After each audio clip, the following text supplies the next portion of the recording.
What's going on, guys? It is Santana back with another Gwent deck guide and gameplay. So today we're going to be doing Skellige Storm and Rain.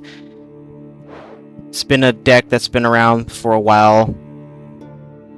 Not a lot of changes, but there's been a few new cards here and there.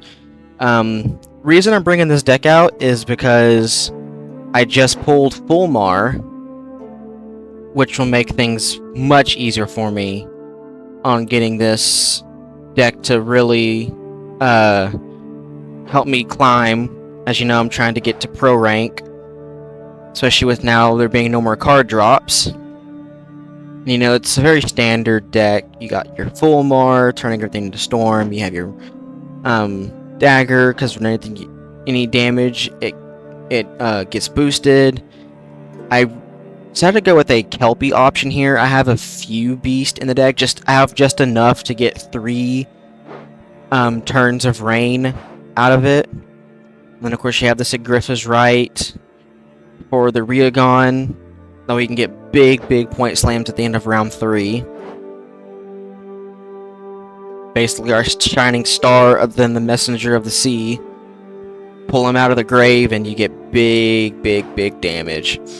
And I'm also running Skellige Storm, because once I get storms on the enemy board, I can use that to increase the turn count for it. And then I went ahead and went with Tempest for some super thinning for the Tormental Rains. Instead of trying to worry about pulling the right cards, I wanted to make sure I got a lot more thinning, and that's part of the reason why I run that. Alright, this card, Venomakar, it's kind of a weird card to run sometimes, because you have to have Scepter of the Storms to make it really effective. So I mainly just want to play Scepter of the Storms and Venomakar to increase the duration of rain on the other side of the board, because each one increases it. Venomakar has to have Scepter to increase it by 3 instead of 1. And then I'm also running the Grimmest for a Purify. And I do have a few alchemy cards in this deck, so if I get locked or get infused with something or poisoned, I do have a purification method, so I don't have to worry about easy tall punish. The on-crit greatswords damages itself by 4, but then it heals itself up to its base power whenever an enemy takes damage. I could have taken this card out, but I don't want to use my Messengers of the Sea round 1 if I don't have to. The main way I want to play it is Great Swords and Dagger round 1, and then Messengers of the Sea for a round 2 bleed or to end round 3. And this way I don't just go all out with the Dagger and the Messengers, because they all start at 4 base power. It makes it very easy for Igni or a Scorch. Take them all out if you don't have them split up. And then I already went through Scepter, and of course the Anglefish, another form of thinning. Just get rain and or storm on both sides of both rows, and this card comes out of your deck. I don't want it going back in my deck, so I try to make sure that round 1 I use the leader to get get rain on both sides. That way it comes out and it stays out. And then Sea Serpent, you know, you want to play this card as late as you possibly can. After most of the round is played out, you want to play this turn to get the 3 damage, which is always going to stay, but you want to make sure you get a big boost on it. And it also helps kill Kraken. If you, for some reason, can't get enough storms on the board to do so, you get the 3 storms from the Kraken, then this, and you kill it immediately. So it's a good card to have. I don't want to have 2 in here, though. I don't need to. 1 is just sufficient enough. And then, of course, the Torrental Rains, my bad. Just, you know, 3 turns of rain on the enemy board. Have 2 of those, so I can put them out with Tempest. Got the Tears of Siren. Only does rain for 2 turns, but it also spawns a Siren out. and it is the main Skellige card for Rain, and it's an alchemy card for Grimmist. And then I also have the little Havroos. You play them together. The second one goes up to 8 power, and you really just want to use it for the order ability to spawn Rain for 2 turns, even though it damages stuff by 4, or you just want to use it as a point slam in the beginning of round 1. Just point slam it, that way it's harder for the enemy to pass. Harder for the enemy to pass with the lead. Over here doing one takes, getting tongue-tied. Alright, let's get into the gameplay here, guys.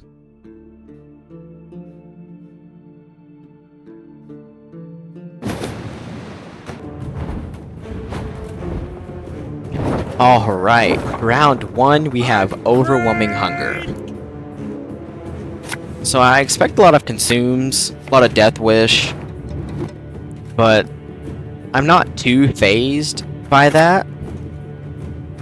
And I'm actually glad I'm going first here, because I actually drew all 3 of my possible bricks, besides a second Anglerfish. So go figure that, but thankfully I was going first, so I could get them all back into the deck.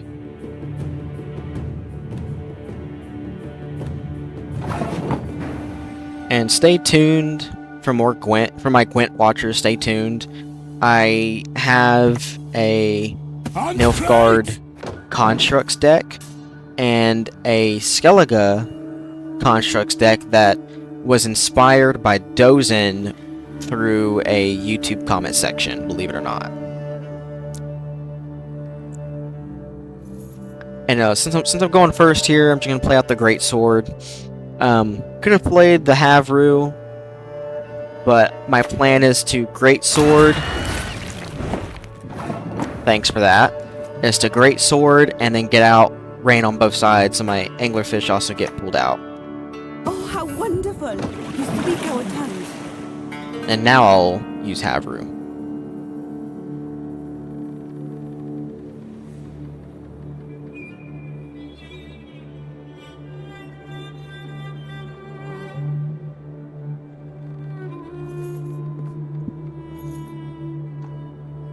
And of course, my opponent's playing very slow.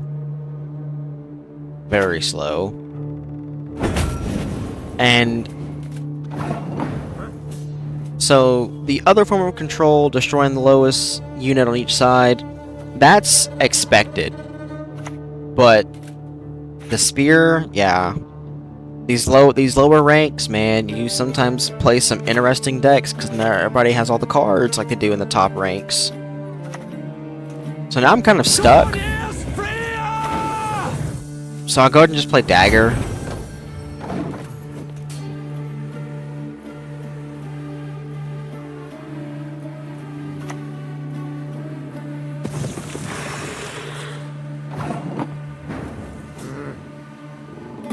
So I'll admit I don't like this card is out there because I'm going to be taking 5 damage whether he eats it or I kill it. But what can you do? So I'll go ahead and just play out Kelpie here.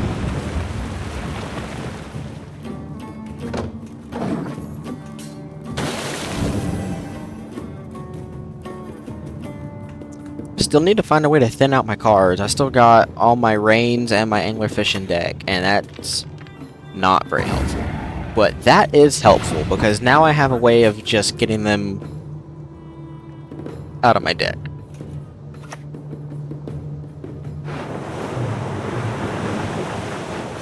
And of course, you know, gotta always play the premium one first. Gotta be cool.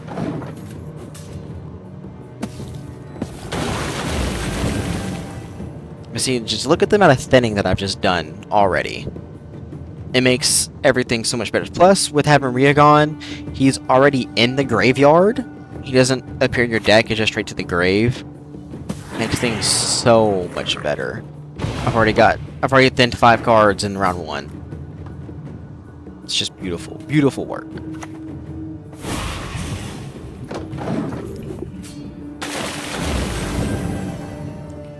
So I could be playing my Messenger of the Sea, but I want to hold on to it.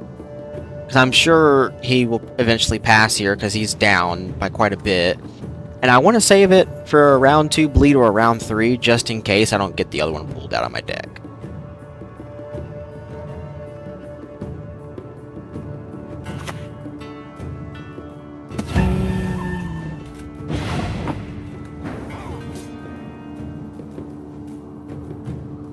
Alright, so at this point, if I'm ever up and we both have 4 cards, I'm passing. Because they've either got to respect that and pass, so they don't have to worry about being down too far in cards, or they're going to be stupid and try to win it. If they win it here in 1 card, then, I mean, fine, they'll pass and we'll be on even. But if they don't, they're screwed. So...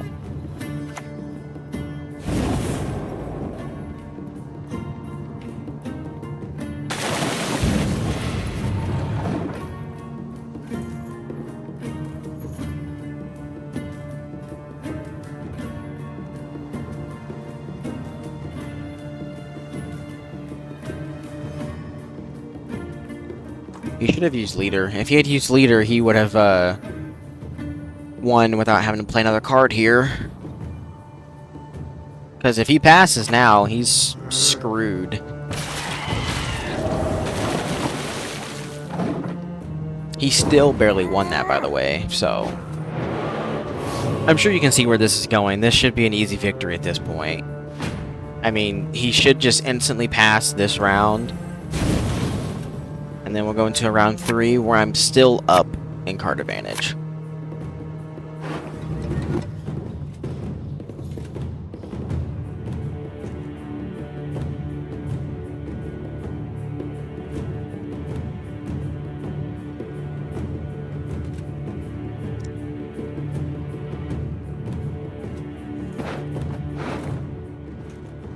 I really want Fulmar if I can get him out, but I'll go ahead and stick with this hand. It's a good hand, plus he might just insta-pass, so I'm just going to probably end up throwing down that Grimace. Excuse me, had to yawn there. Yep, insta-pass. I should be throwing down just that Grimace. It's the safest card I have to play. Would have been better if I had like a Great Sword or a Havru, but... Have you nothing better to do? If you're asking me that, Grimace, no, I do not. This is the best thing I can be doing right now. Thank you very much.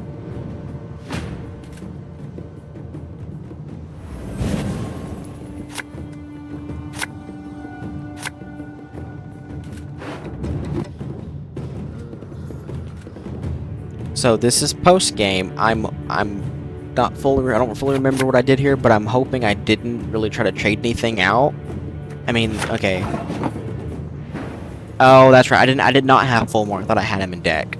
Now that I had him in hand already. That was actually very good that I got it, because now I should just win for free. Like, I'm up a card, so I still get last say. Like, what does he do here?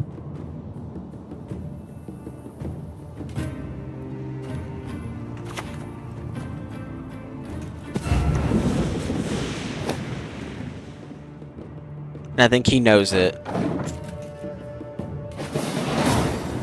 Yeah. So he knew it was going to be game over. He went ahead and just disconnected himself. I didn't really want to include this game at first because it was kind of a cheap win, but he knew. He knew it was coming. And then we got Double Cross Nilfgaard. Always a fan favorite to play against. Said no one ever.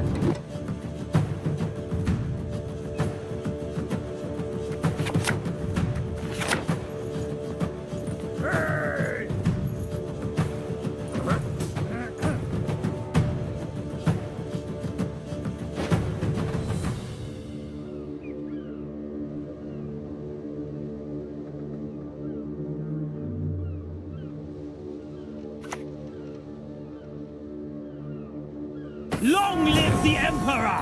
Long may he reign!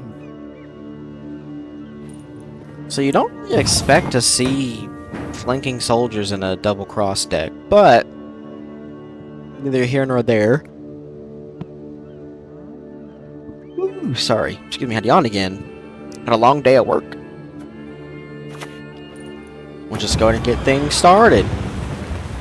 And I actually really like this play. because he can't get the armor he's gonna need for that to go to the melee row to get a free 5 or 6 damage on me now because of it, so...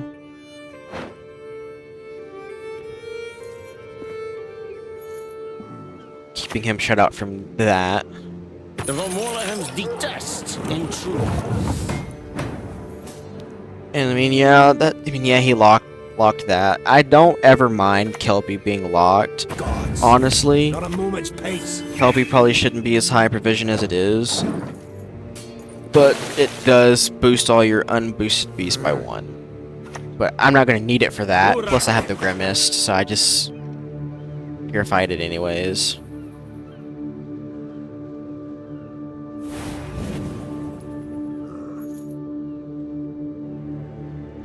Kill, maim, destroy!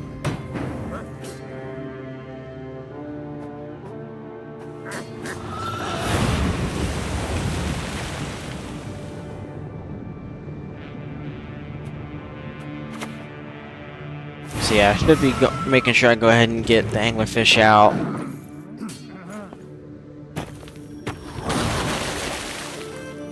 Plus, there you go, he boosted him out by 1 each. So I mean, Kelpie's not bad, it's a good card, I just wish it was like maybe 1 provision lower.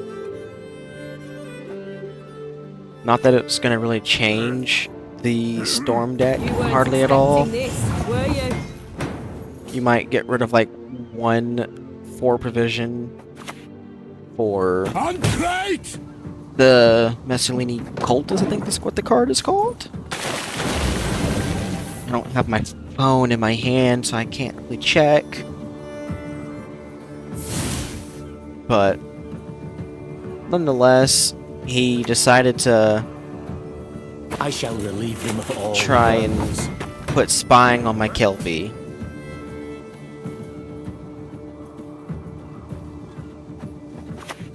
Like, bro, come on now. Don't even play. Don't even play those games with me.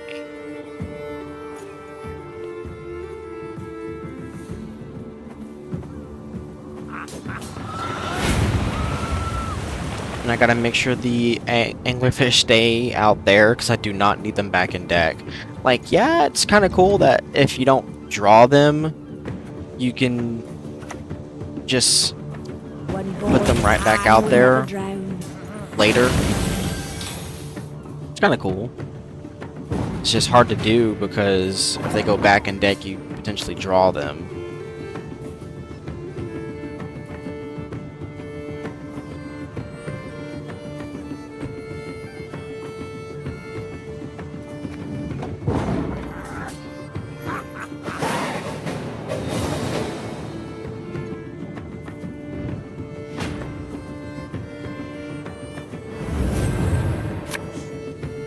Alright, we got round 1. And we're on even. So, with this deck, because it can scale very high very quickly, I'm gonna be just mean. I'm gonna try to bleed. And I drew Kraken. Let's go. And I have the Sea Serpent. So I get an automatic free kill on the Kraken, which when it dies, it's going to boost itself by the unique amount of beast on my side of the board and come back to my board as well.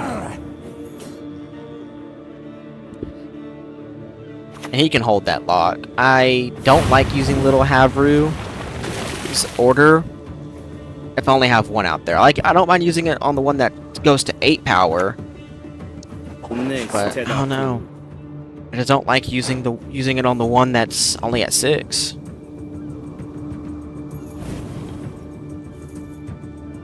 Look closely, kiddos, on thy courageous mother.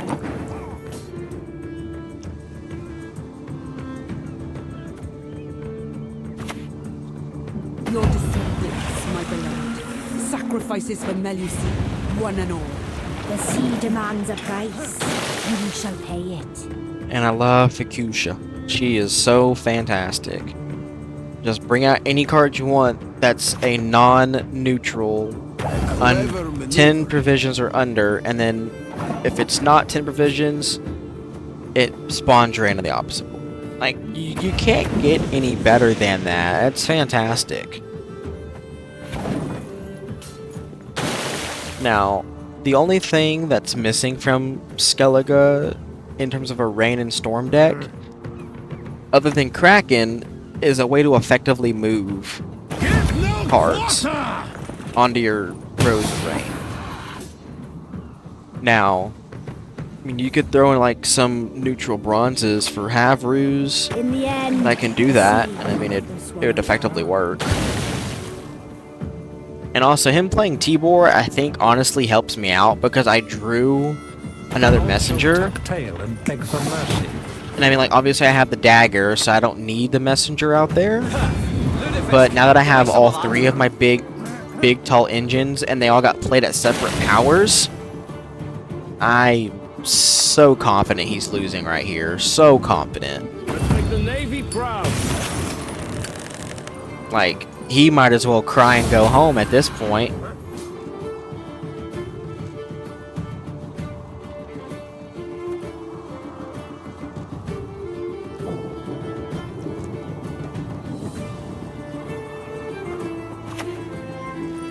And also, note here, I know it seems weird that I'm using Kraken this way because you get to pull 3 enemies back, but I did not want to miss out on damage that I could be getting because I would have only pulled 3 of the 4 units on that row. And he ends up, I don't see, here's also one thing about lower ranks, they don't make the best plays sometimes. I feel like that wasn't a good play because it has to be on the melee row, the row that has Storm already on it, and Storm just damages everything on the row by 1. Excuse me. So now I got to use the Vadamakar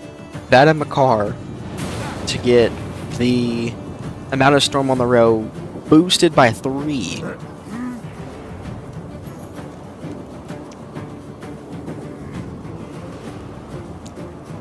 And he played that double cross way too late because I played all my good cards already. Like, Sidrifa's not bad, but it doesn't do anything for him. Like, I'm gonna just play it on my end and served you. Now rack you up. must serve the Empire. I owe you for that.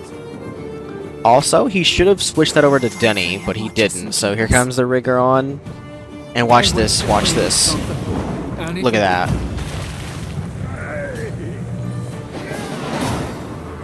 Just domination. Like I said, this deck, you don't have to pass round 2. Especially if you're winning on even. Just take it to them. Take it to them. And here we go with Game 3. Northern Realms Pincer Maneuver. So, unfortunately, there's like not like a set deck that's played with Pincer Maneuver on any rank. So, I have no idea what he can be playing. And once again, I am so glad I'm going first. Normally that's not the case that you'd want, but I got to get rid of all my bricks. best drown yourself. And I got both my Havrews, so I'm going to go ahead and just play them out. Get one boosted to 8, and then I have my tactical advantage, so I can use both of them to drop rain, and I'll get to boost one back by 5. So, we're looking pretty golden, pony boy. And if you don't know what that's from, read The Outsiders. Read it when I was in the 7th or 8th grade. It's a good book. I think Good book. that- Good I tell movie. you, foul swine. I just need him to start playing stuff on the same row, and I'll start getting ready to pop some things.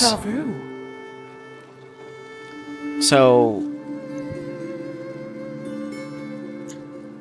again, post-game commentary, sometimes I'm just kind of reacting to what's going on the same as you will be. I don't remember what he had in mind when he played that sorceress.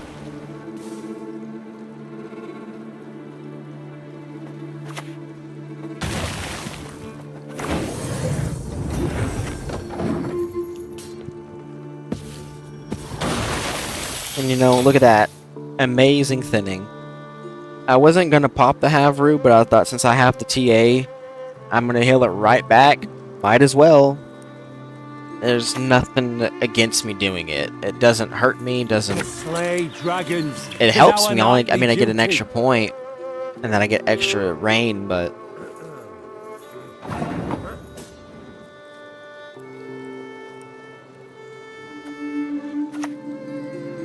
Anhendor!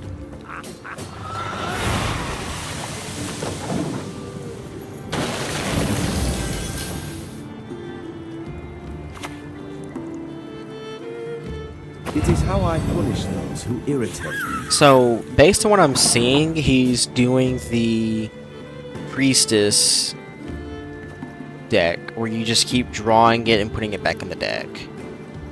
Now, I've seen a few new decks with the Temerian Infantry.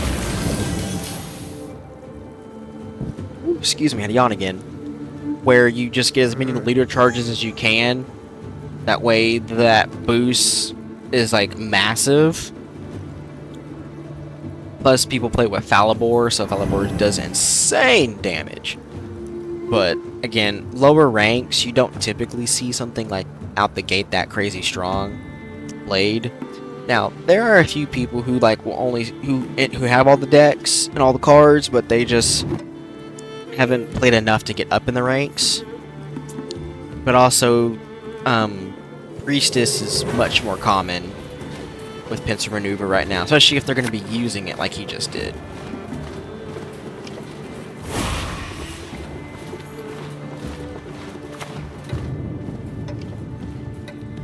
Up the tree you go, lad. Quick now. Retrieve my bolt.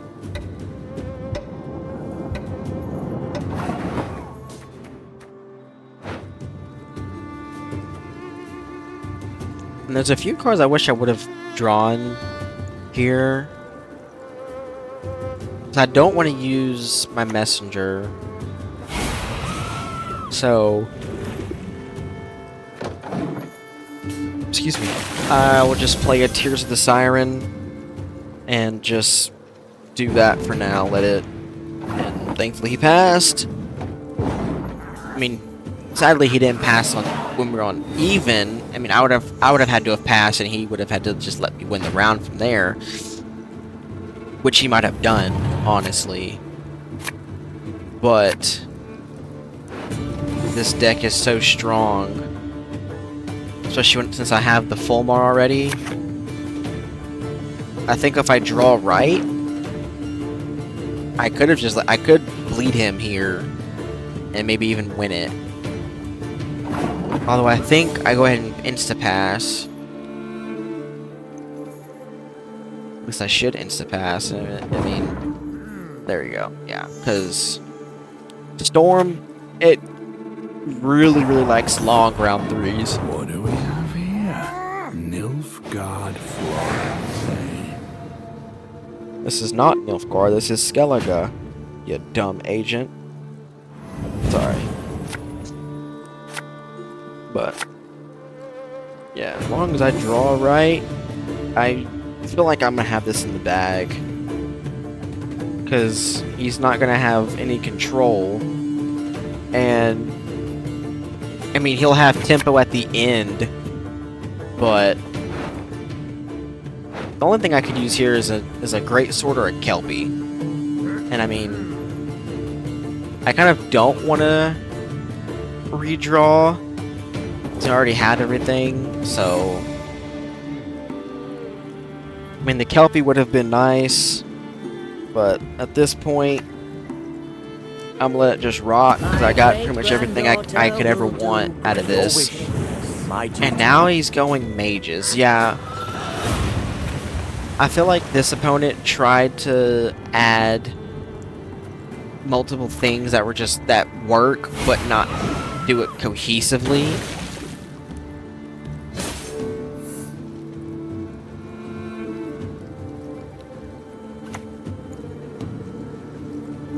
Sorcery is a sword with no hilt. Naturally, of course. So confusing.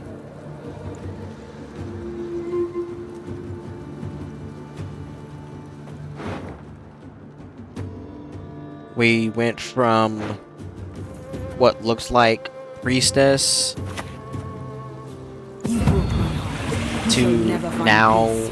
what is mages.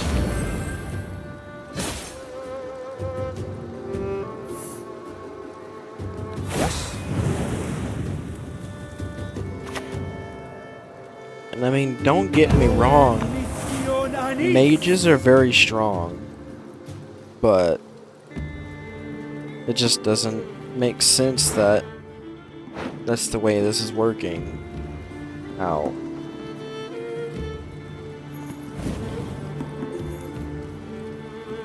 For king! For country!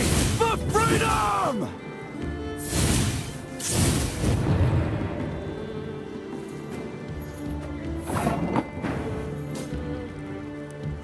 I mean, I'm still not really worried here. I don't think I have a reason to be worried.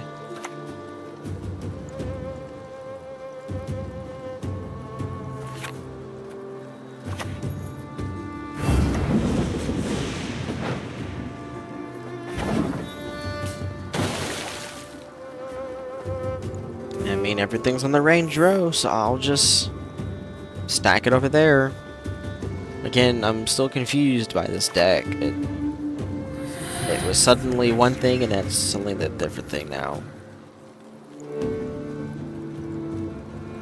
Also, for the people who aren't Gwent fans but are watching because y'all just like watching The me, day is nigh when all shall behold I my am beauty. planning on getting some different games out very soon. I got them on my PS5 downloaded. I just need to get the time to play them and record them and edit. So there will be more things other than Gwent and then the few Naraka Blade Point videos that I've posted.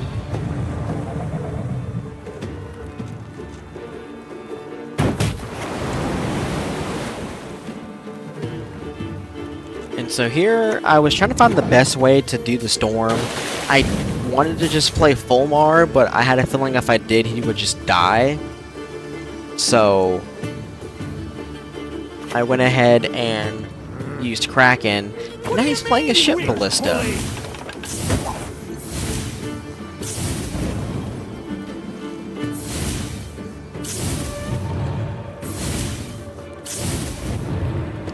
Oh my gosh, I remember this deck. I remember it now. He, in a very weird way, he was playing In an the orders end, deck. the sea.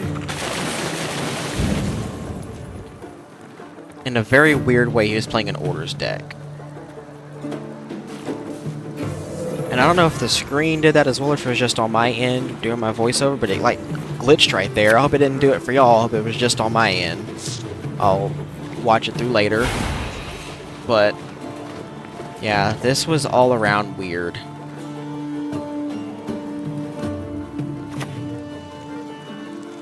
Because now it looks like, if I remember correctly, he's looking to wait to like get a lot of orders off at once so he can get a lot of big damage on my Messengers of the Sea when they're both out here sitting healthy. An honor to be sacrificed to the goddess. And again, I'm still scared to play this Fulmar because he can eliminate it pretty much at any given moment. And see, now there's the Traveling Priestess, so it's like a split deck. It's like a split order deck. So weird.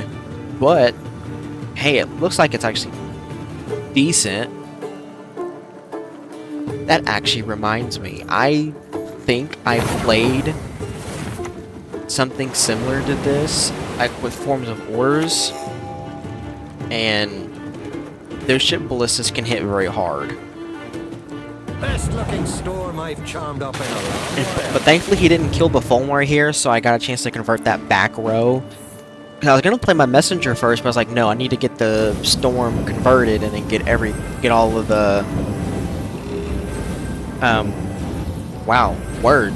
get all of the durations up before they get taken off. And see, this is what he was wanting to do. He was wanting to get all of his orders at once to do that right there. See that? Damage by 18. And he still has pincer maneuvers, so he can draw the cards that got boosted. And actually, Go beyond. he does that instead. I forget about that, yeah. I would have just drawn them, because I don't have that card. But that is one option, because you just get a nice old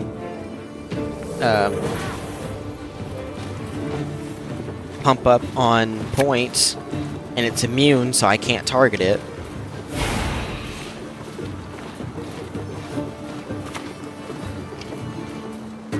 When one falls, another replaces him. And that's also smart, because now he takes damage on that. It's going to just boost it by 2. Sends blessings. We pay her with reverence. But thankfully, I have a lot of Storm on the board, and the Messengers of the Sea plus the Riegon combo is very, very, very strong. I'm thinking I might have edged out a win here, but again, I'm not too sure, because, I mean, his deck is still very strong. Now, I think if maybe he had waited, like, another turn or two to play it, the way he did it, like, and then, like, 'cause this Rune Mage card, it makes no sense to be playing it now. Like, it just doesn't make sense. I mean, like, delayed it by, like, a turn or two. I think he probably gets a win out of me, but I think because of the way he played it, I still get a win here. And it's just because of just how simply strong Storm is. But yep, that's the video, guys.